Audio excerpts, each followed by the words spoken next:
And we welcome you to this edition of the Talk Shop in Studio 255. I'm Eric Henderson, and this is the Candidate Awareness Tour 2026 with Citizens Comment this morning with Barbara Green on Zoom. We appreciate you joining us, Barbara. How are you today? I'm well, hoping for a cooler day today throughout Wyoming. And where are you in the great state of Wyoming today? I'm in Bighorn County. Yay. Well, we absolutely appreciate you joining us. And as you approach and we approach August 18th, the Wyoming primary election, what is your what's your status? Have you voted yet? Have you early voted or are you yet to vote? I have not voted yet. I, of course, plan on voting on the 18th, but I kind of like the excitement of going into the polling place and seeing all the people that are there. So I like to do I it like on. I like election day myself. I join you in that, and so I will be a August 18th voter myself. And as you approach August 18th, what are key topics for you as a citizen of Wyoming of interest locally, state, county, you name it? What topics are most important to you? Well, health and accessibility to health, the hospitals and clinics and all that. Also important, of course, is public lands and mental health. All three are very, very important to me because they're issues that we're facing right now. And are those topics that at any level, locally, county, state, or federal, are being well addressed from your standpoint? I'm on the executive board of the Wyoming Lifeline, and it's been an up and down battle as far as getting people to understand that it is an issue, not just in Wyoming or just a certain part of the people. It's one that runs the gamut as far as ages, economic status. It's an issue, and we've had some legislators not understand that it's not just a certain people, or it's not just a way of kids to, if they just go to church or play sports, they'll be okay. When it comes to other topics, what's on the mind of your neighbors, your friends, perhaps you yourself in other important areas of our state? Well, access to healthcare. We are what called even a frontier, or instead of a rural, we're frontier, and making sure that we have the providers that can give us the service so that we don't have to drive hours to get service for any of our health needs. And we're struggling as far as our small community hospitals and healthcare clinics. How do we make that better in our state? How do we make access more accessible to, especially, I think, the retired people who may not have somebody that can take them to the hospital 2 hours away, or even 3 hours away? I have a 95-year-old mom. I'm really blessed that I have a health provider that will come to her house. Not everybody has that. And we need to make it so that we can make sure our citizens of all ages are taken care of in a professional way, and in with the most recent type of health care. You know what I mean? Because we have experts or people that come in for certain things, but we have to drive 2.5 hours to be able to go see those specialists. Would be really great if we had an opportunity to bring them closer. It's hard to have to drive hours to go see somebody. And when it comes to your perspective from a rural community in Wyoming, are there candidates that are doing a better job than others in influencing your anticipated voting decision? Yes, of course there are. So, on whether it be on the federal level, local, or state level, that is certainly one of the questions that I discuss with each one of them before I decide whether or not I'm going to vote for them. And Sam Mead has been really good about talking to me about that, as has Eric Barlow. Um, and I'm really enjoying getting to know Kevin Christensen quite a bit more. And he's another one that has been very open to hearing that discussion and hearing the concerns that we have. What's been most striking with the candidates you mentioned and their openness to hear you or discuss these topics with you? I have their cell phone numbers, each one of them, and that's great to have that access. And when I started being interested in their campaign, I picked up the phone and got a hold of them and said, I'd like to meet with you one on one, basically interview you. It's going to take me an hour to ask you the questions. And I want to be able to look you in the eye when I ask you these questions. And every single one of them said, what can I do to get there to meet you? And that's accessibility that we don't have with all candidates or with any of all of our legislators on the national level, on the local level, on the state level. And when you had those moments, I assume you've had them with most or all of the candidates that are running for elected offices you're interested in. Yeah. What were questions you asked them face to face? I asked them first their stance on responsible public lands. It's okay to jump on and say we want to not sell our public lands. We also have to be understanding and open to all sides of it. We want to protect our public lands. Protect could mean in a lot of different things, not just the selling off of them.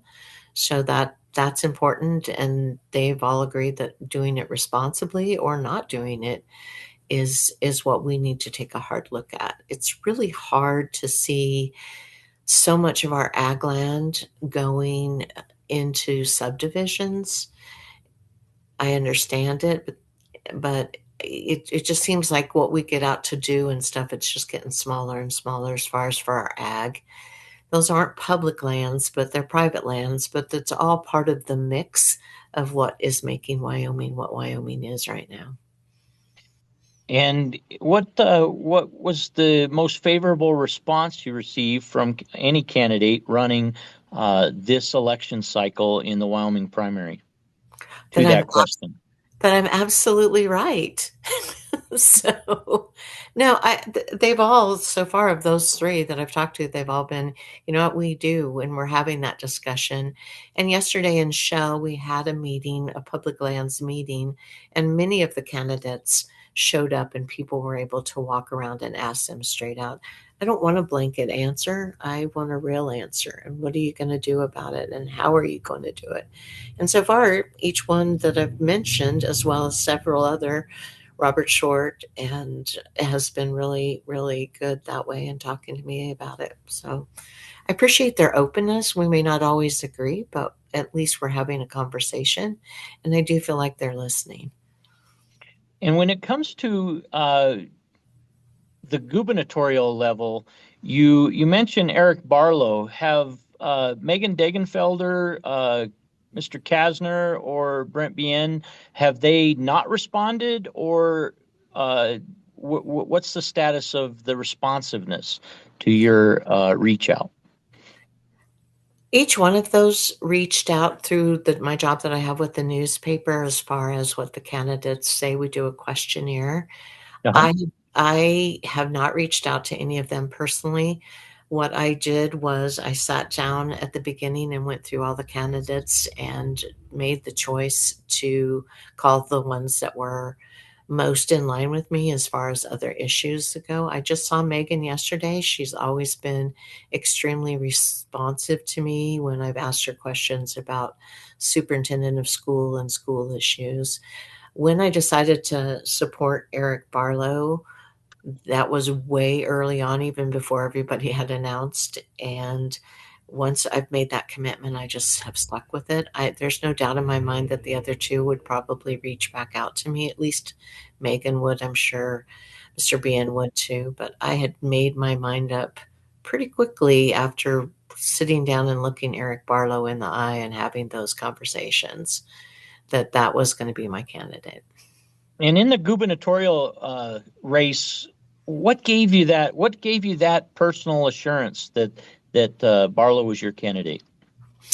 You know, with any candidate, it's not just about reading their bio, it's about going back if they're currently a legislator or in an elected position and looking at their voting record, looking at the people that they associate with, reading up on them, and I do that on every candidate when I think I have one that I want to support and reach out to people that I know have worked with them, whether it be on the state level or the federal level.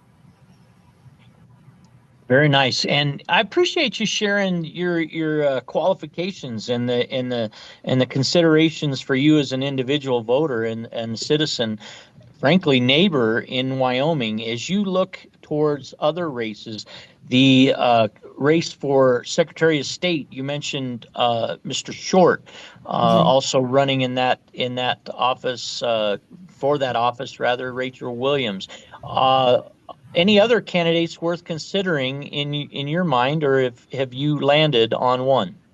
I have landed on on Short Robert Short for Secretary of State and Kevin Christensen for our U.S. House of Representatives. Now, in the Secretary of State's race, that's a very narrow field. It In is. in the case of U.S. Congress, you're talking, I believe, at one point 12 in the field for Democrat and Republican, 10 uh, across the Republican field. Any thoughts as to how did you quickly narrow that down, or was it a longer process? It was definitely a longer process as I had met some of those candidates already in the times that I'm down in Cheyenne and had spoken to them when they are in a legislative session. Some of them had held offices before, like Jill Balow, so I knew her, and so just my interaction with them over the last 3 or 4 years. Kevin, I hadn't met, but once I saw his bio and did some research on him, he just really stood out to me. Not only of his experience, I'm going to grab my bio notes here because I highlighted them when I first started reading about him. Obviously, he's a decorated combat veteran, but he also had some experience, of course, with public lands.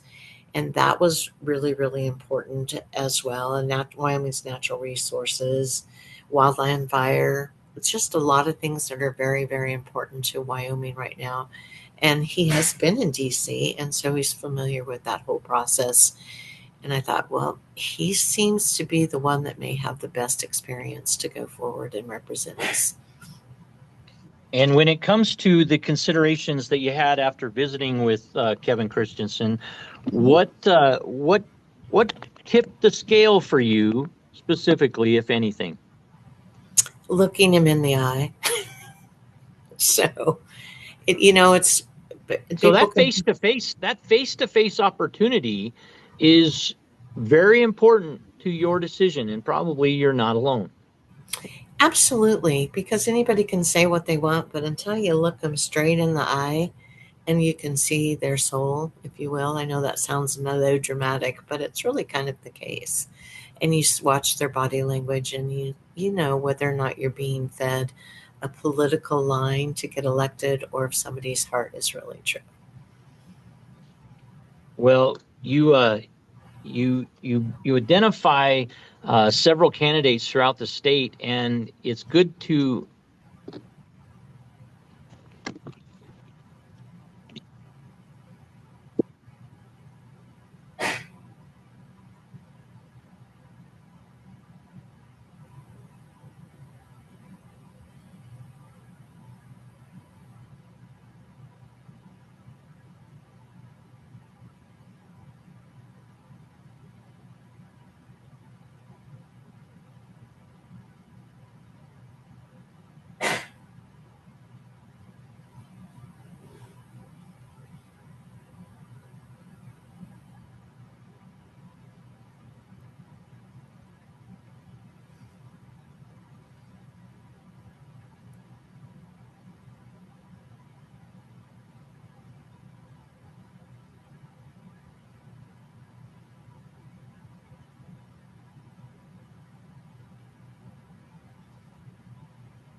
What are you doing, kid?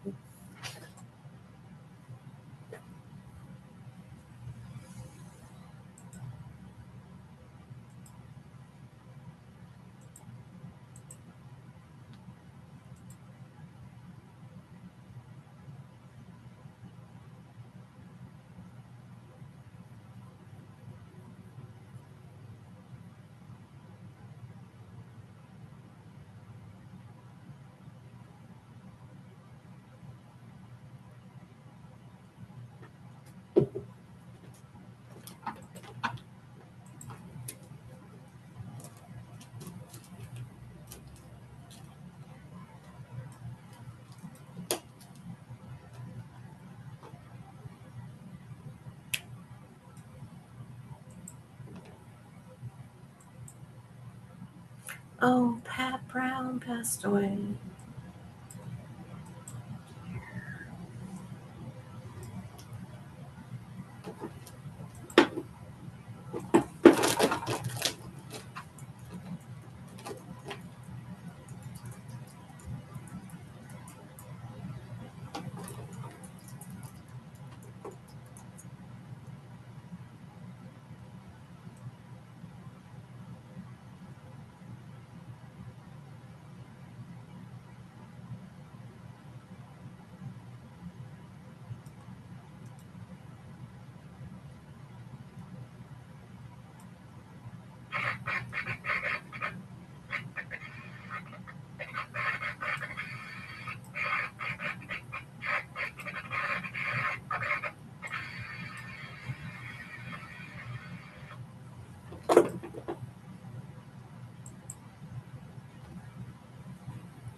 I think it was week before last, newspaper with all the candidates and their information. Yes.